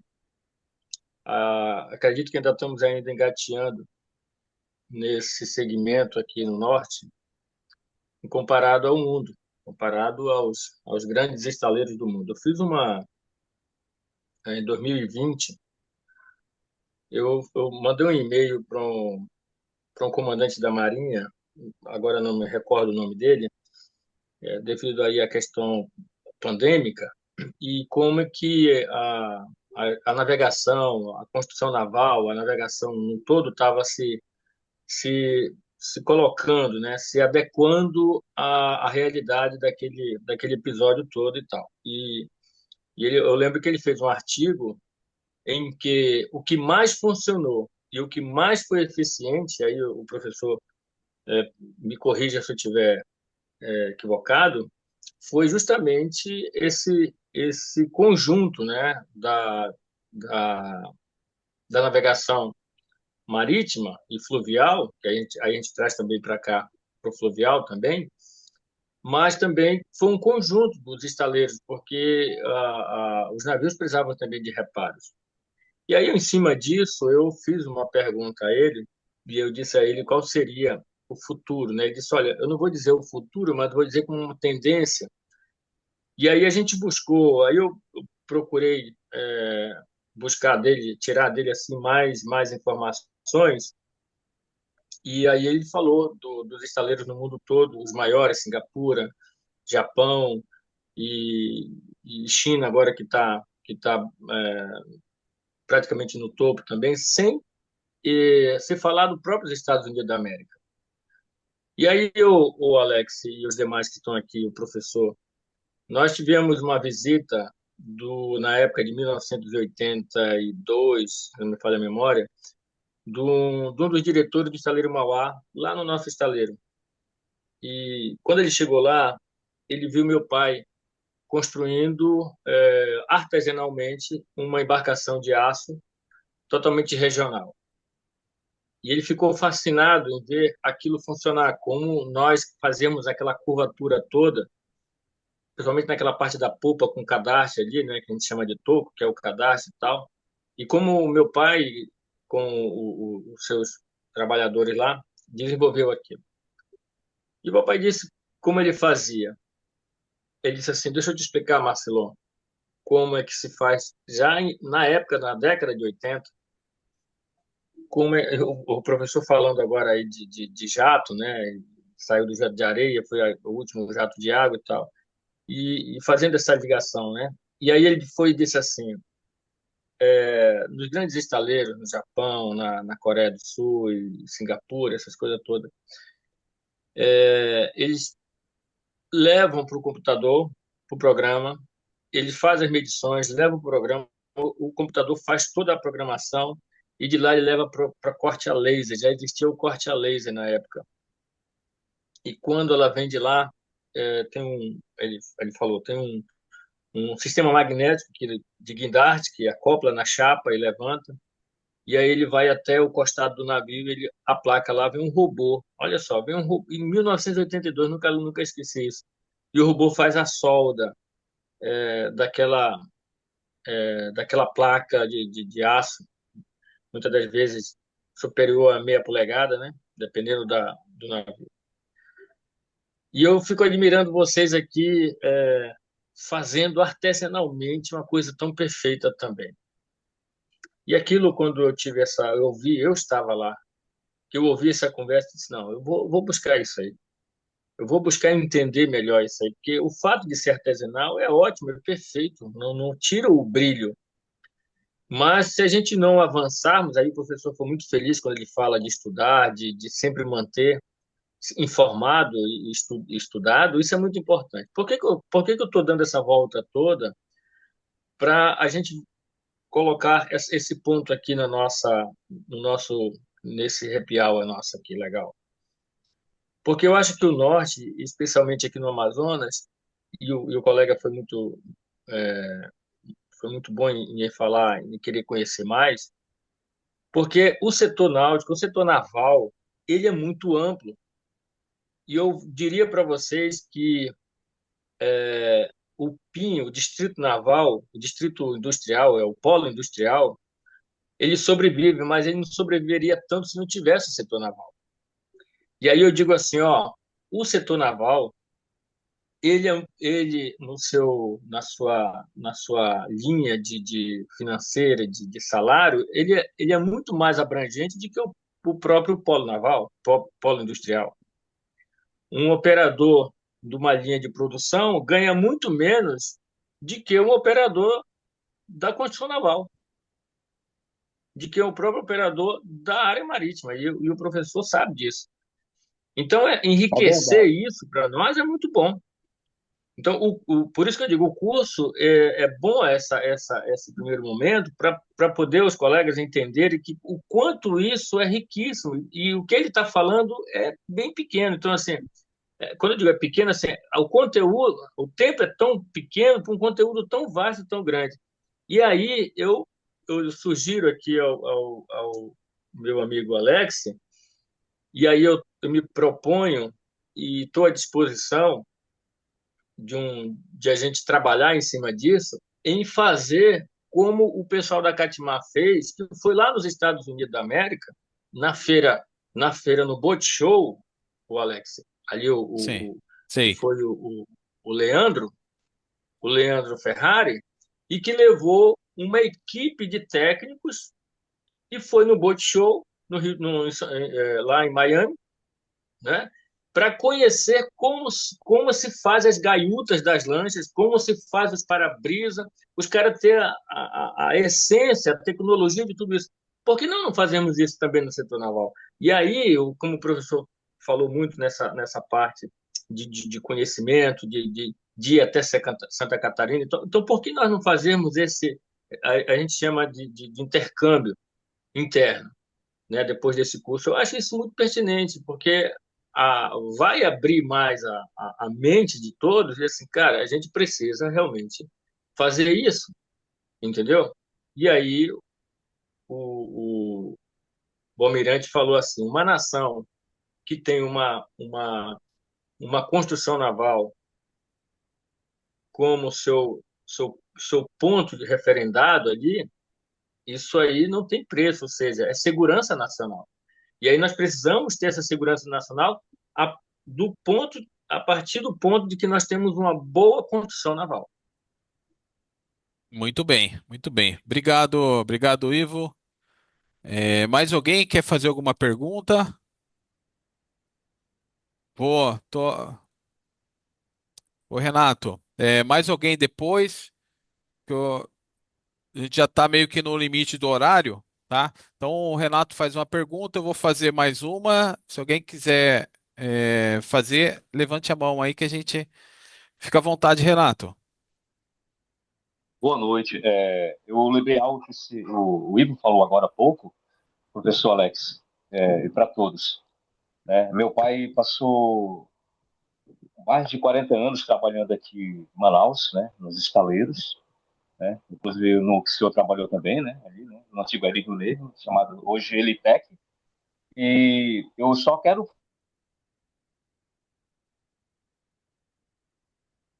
Renato, não está saindo som.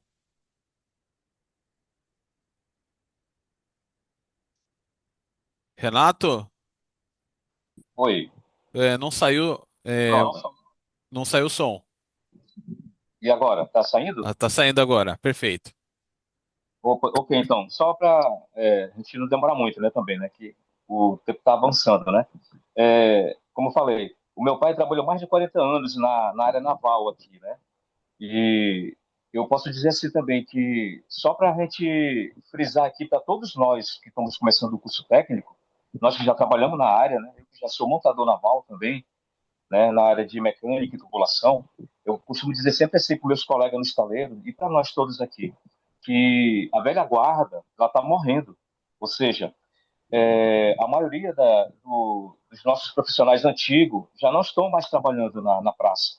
Ou seja, os jovens, como o Felipe agora acabou de frisar, né, que ele queria passar para TI e tal, sendo que ele vai se encaixar também dentro dessa área, da área naval, trabalhando também juntamente na área técnica, na área de computação. E eu costumo dizer assim que a maioria dos jovens, eles não estão querendo trabalhar, ou seja, nos estaleiros. Quando eles chegam para trabalhar no estaleiro, eles pensam que é uma coisa assim, poxa, e quando começa a carregar uma cantoneira, começa a carregar um oxigênio, começa a carregar uma borboleta, uma peça para montagem, aí eles já começam a ver que aquela área ali é uma área pesada. Só que para nós, a área naval, eu amo de paixão a área naval. Então, nós temos que trabalhar sim nessa área técnica, formar o quanto a gente puder de técnicos, formar o quanto a gente puder de montadores, porque para a gente fazer com que a área naval venha crescer só não em obra, mas também em pessoas. Essa é uma situação aí, Renato, que a gente vem acompanhando, tá? Eu vou citar um que eu venho já falando aí 1 ano e meio. No final do ano passado, uma empresa, no final do retrasado, uma outra empresa. Somente essas duas é, colocaram para construir 400 balsas graneleiras, tá? É, e boa parte delas foi na região norte, praticamente todas essas aí, fora os empurradores, tá? Então, aí você pensa, tá, é uma área que deu um boom. Se você olhar os estaleiros, os grandes estaleiros da região ali, tem cartela cheia até o final dessa década aí, né? Então você está vendo a ampliação, buscando mais mão de obra e não é fácil. Você acabou de falar, Renato, que está faltando, o pessoal não está querendo trabalhar, tá?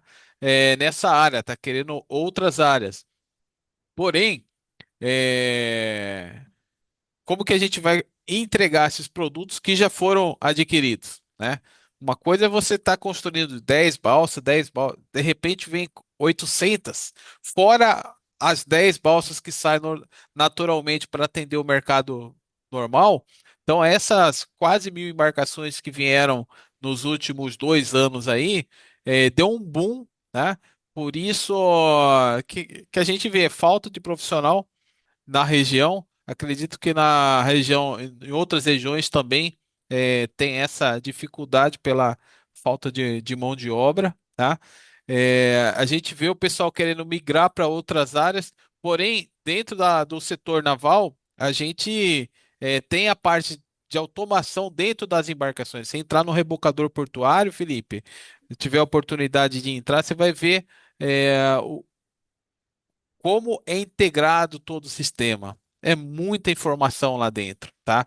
Então, hoje, é, as pessoas, por exemplo, colocam combustível numa balsa e levam de um ponto A para um ponto B, e se eu tiver toda automação instalada lá, eu consigo verificar se está tendo durante a viagem perca de produto em determinado tanque. Eu faço esse acompanhamento minuto a minuto, tá? É claro, eu preciso investir em equipamentos, né?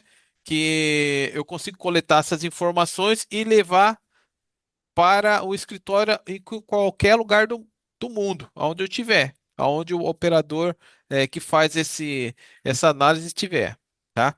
Bom, é, alguém tem mais alguma pergunta? Senão eu vou fechar aqui com a última pergunta para o professor Lucchini, tá? Porque já são 8h30 e 9h30 lá em São Paulo, né?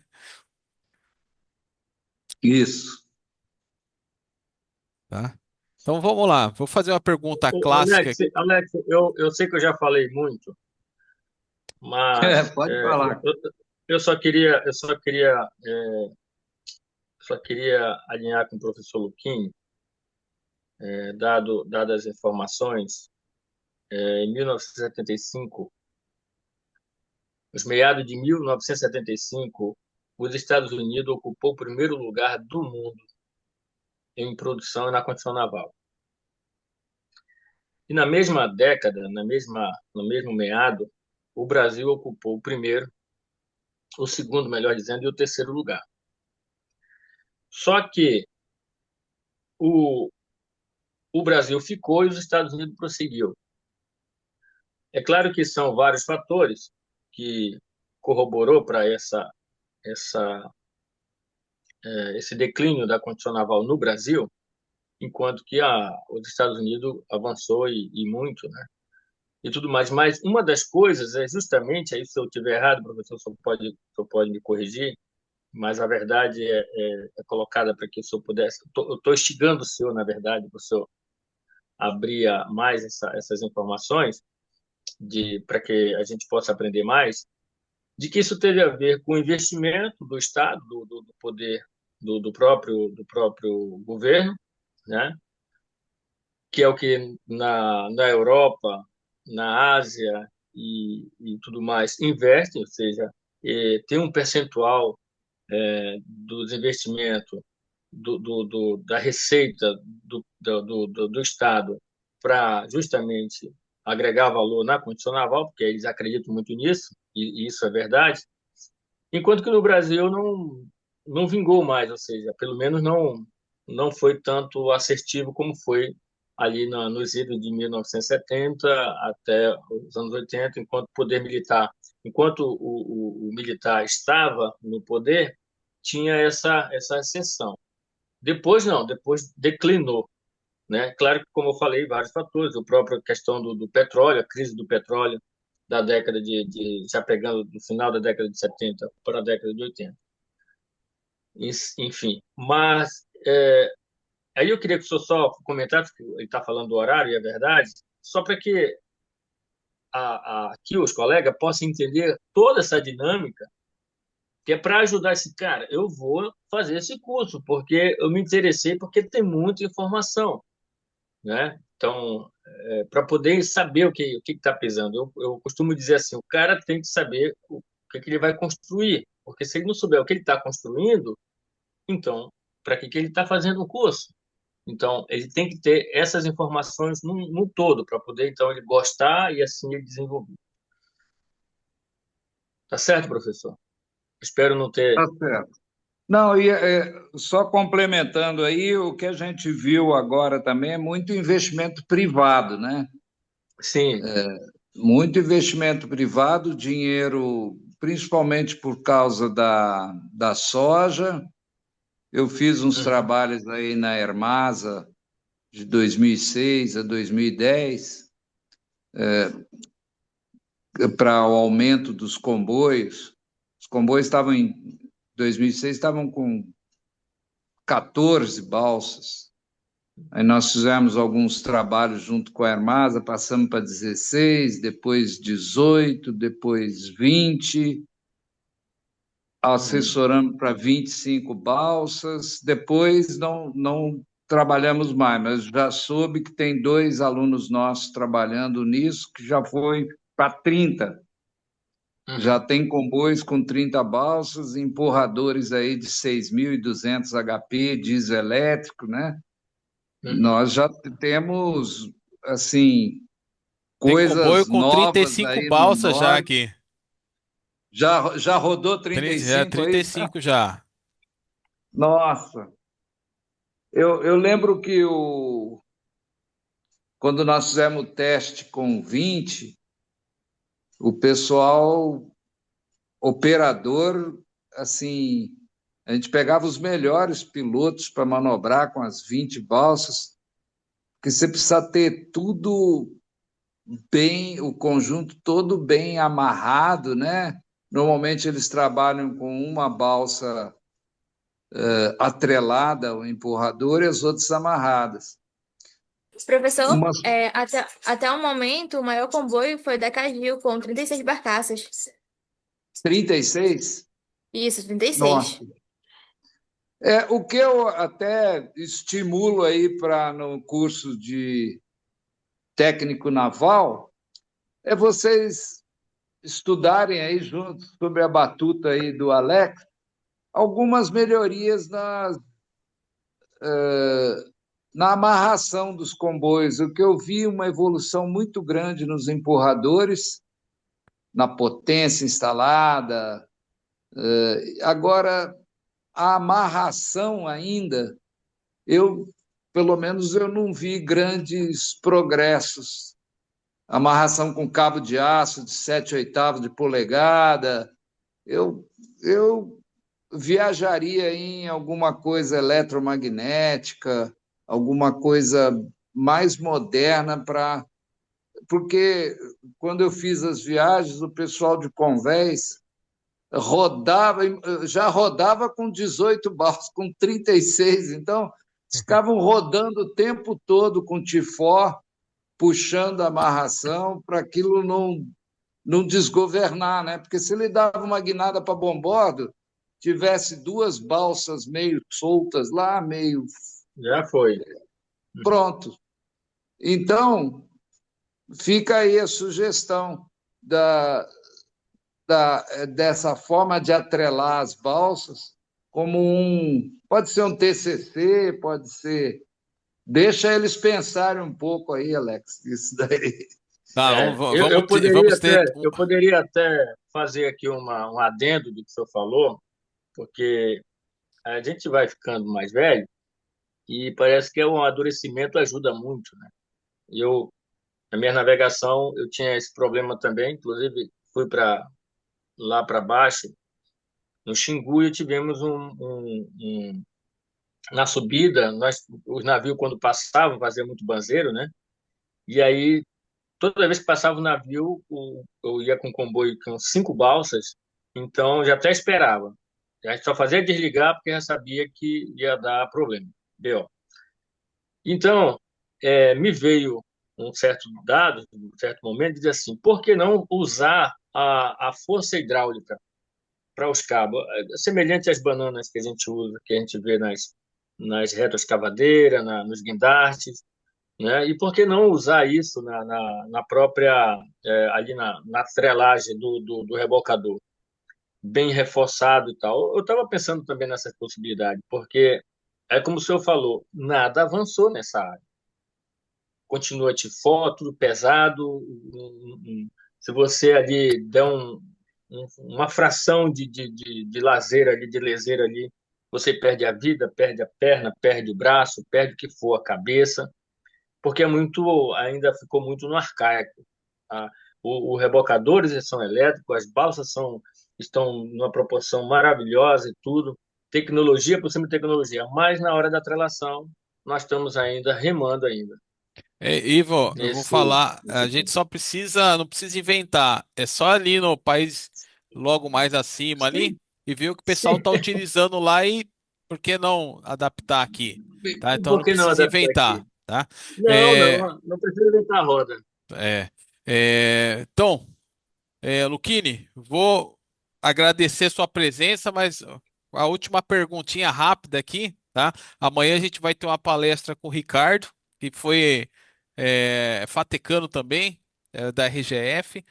Ele é mestre, tá dando aula também na UEA, mas ele tem a empresa dele de projeto e consultoria naval, tá?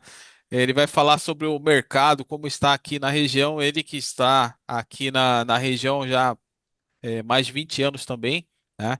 Ele chegou primeiro que eu aqui, então ele está direto com os clientes, está olhando o crescimento do mercado nos últimos tempos, então ele está bem amparado com essa região, tá? E aí eu ia perguntar para você que você tem uns alunos que estão aí na região sul e sudeste. Como que está o mercado aí na região? Qual que são os principais polos aí que está consumindo mão de obra naval? Esse é a turma quer saber também, né? Porque ó, mas todo mundo fala do Amazonas, mas aí na região sul e sudeste, onde são os principais polos, você comentou Itajaí, né? Mas aonde está tendo uma grande demanda de profissionais aí vamos colocar do meio do Brasil para baixo. Assim, eu também não esqueceria das embarcações de esporte e recreio, que é um mercado muito bom aqui para a região sudeste, né? Então, seria essa área aqui São Esporte. Sebastião. São Sebastião tem mais de 20 mil embarcações de esporte e recreio inscritas lá, um Eita. negócio fantástico. Pessoal, São E Sebastião é litoral, tá, pessoal? Itajaí Itajaí já tinha uma história, né? Porque lá tem muita construção de embarcações pesqueiras. E ele deu incentivos para construção de esporte e recreio. Então, algumas empresas saíram de São Paulo e foram se instalar lá no Vale de Itajaí para esporte e recreio.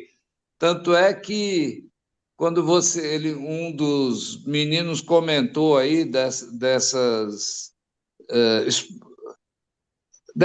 feiras lá nos Estados Unidos, Itajaí está conseguindo vender uns iates grandes lá, porque a construção da mão de obra nossa aqui ainda é mais em conta, então você consegue um preço competitivo. Então, eu sugeriria, quem quiser alçar um voo, Itajaí, São Sebastião e Santos. É. Seriam 3 polos aí a ser explorados aí. E instigar uma coisa, não sei se você vai exigir o TCC aí, ou um trabalho, um seminário, da substituição da balsa padrão por balsas com 2 vezes o comprimento e 2 vezes a boca. Ou seja, você substituir 4 balsas por um balsão. Um balsão, né? Como é que É, funciona?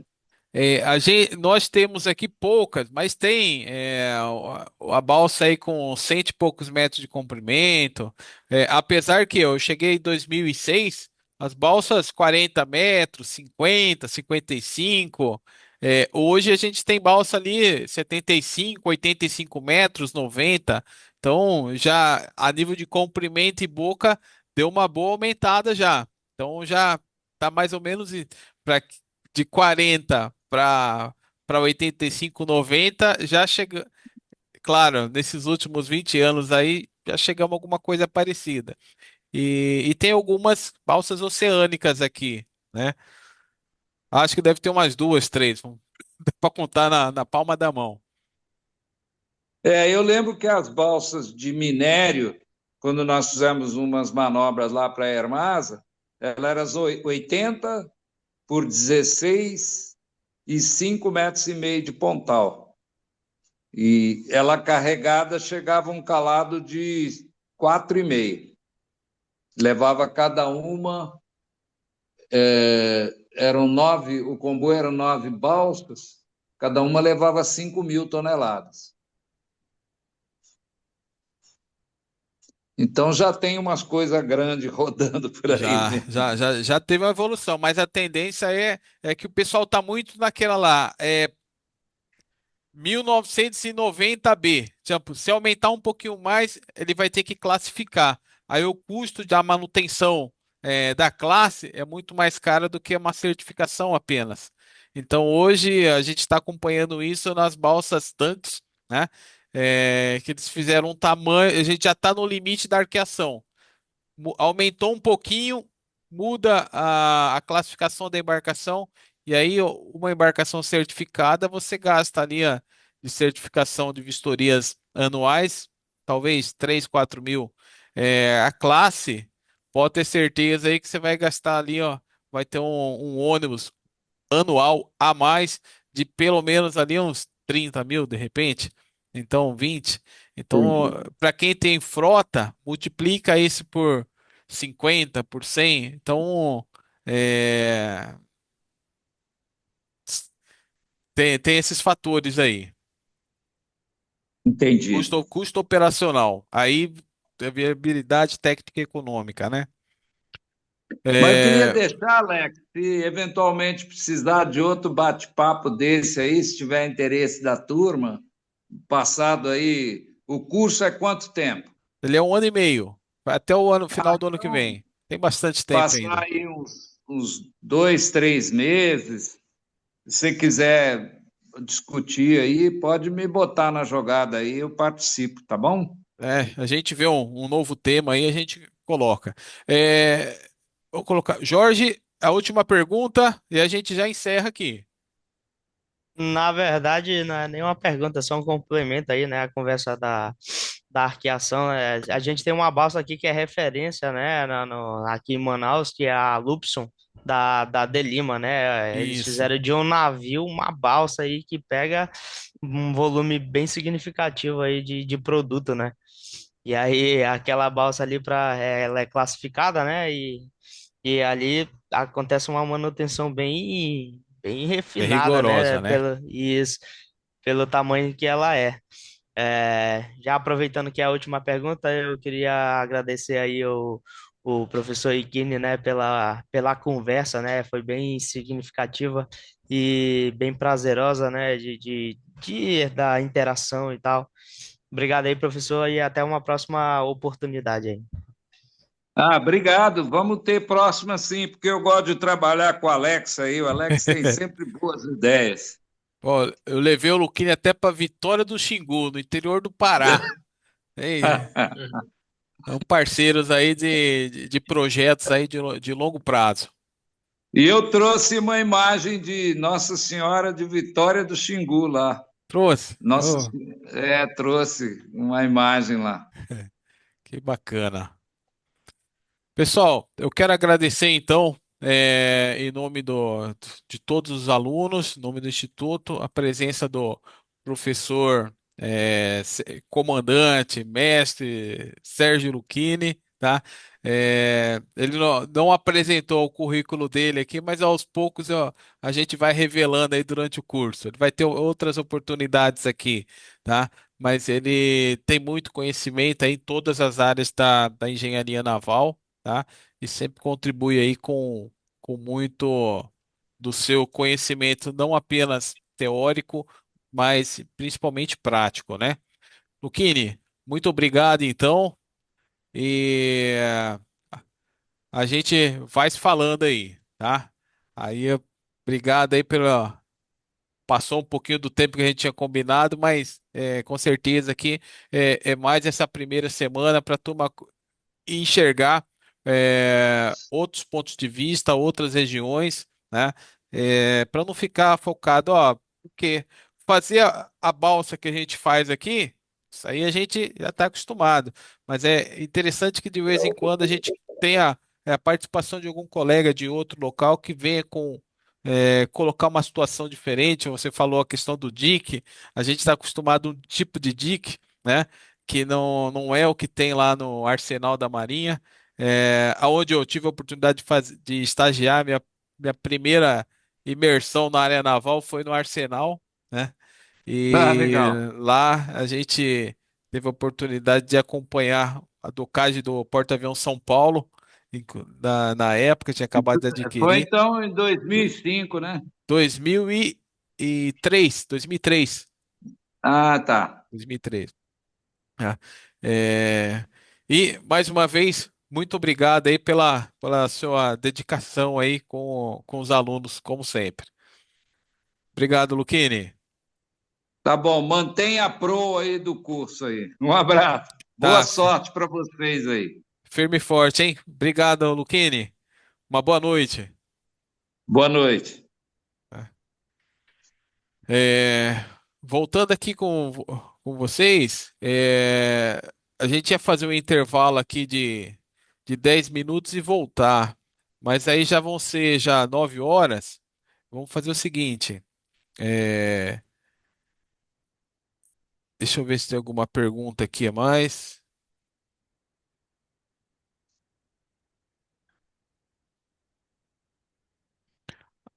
É, A gente vai fazer o seguinte: amanhã a nossa palestra vai ser 8h30, tá? Então é o Ricardo, ele trabalha aqui na região, tá? Então ele vai falar sobre o mercado aqui do norte do país, tá? Vamos tentar instigar alguma coisa aqui dos projetos que estão para acontecer, porque a gente vê muita balsa, balsa, balsa, né? Empurrador. Mas o que está acontecendo aqui de diferente e que tipo de mão de obra a gente vai estar precisando daqui a pouco, né? como são as embarcações que estão para vir, num futuro próximo. E esse futuro próximo tá muito mais perto do que a gente imagina, tá? Então, já alertar para vocês aí, pesquisar algum tipo de pergunta para ele, tá?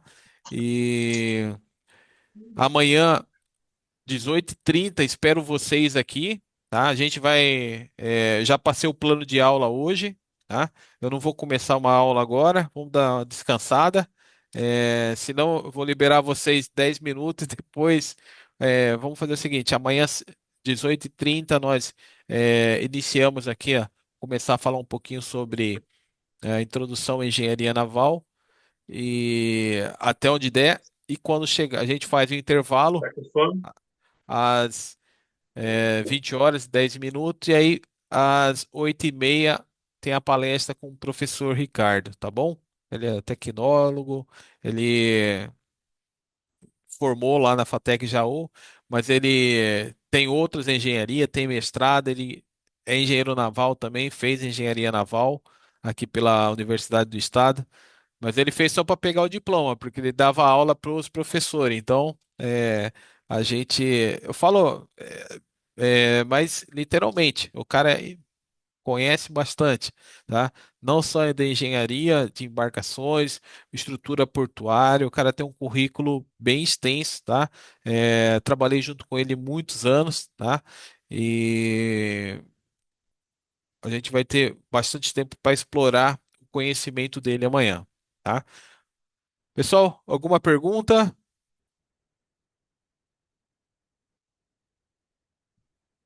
Então, por hoje, a gente fica por aqui, Professor, tudo bem? Pode falar. então amanhã nós teremos uma palestra e o início da aula, né? Com o Isso, cronograma? isso. A primeira Perfeito. aula, o primeiro tempo inteiro vai ter aula normal, tá? E aí a palestra vai ser 8h30 da noite. Então, 6h30 vamos ter aula até as 8h10.